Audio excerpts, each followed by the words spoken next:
Ibihe byiza cyane bakunzi ba Yego TV, ibihe byiza cyane mwebwe muteze amatwi Yego TV, ikaze mu kiganiro cyacu cy'uyu munsi.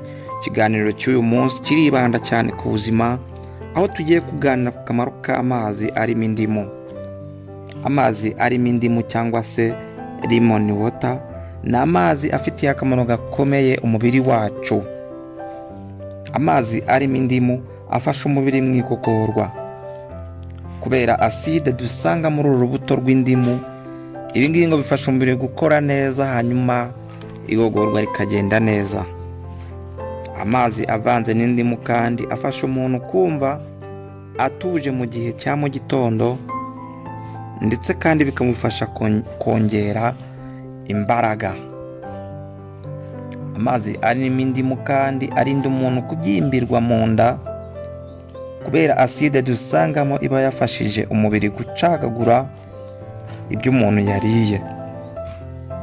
Amazi arimo indimu kandi arinda uruhu gusaza imburagihe kubera vitamini C dusanga muri uru rubuto.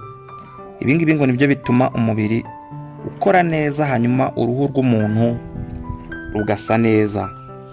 Ikindi kandi ngo kubera vitamini C dusanga muri uru rubuto, iyo umutobe w'indimu uvanze n'amazi, ibi ngibi bifasha umubiri kwirinda indwara z'ubukonje ndetse n'indwara z'uruhu.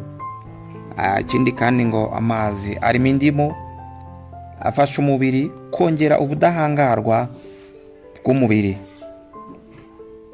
Amazi arimo indimu kandi afite ubushobozi bwo gusukura imibiri yacu kubera amavitamini atandukanye dusangamo afasha umwijima gukora neza, bityo umubiri wacu ugakora neza kubera ko bimwe mu byangiza umubiri biba byabashije gusohoka.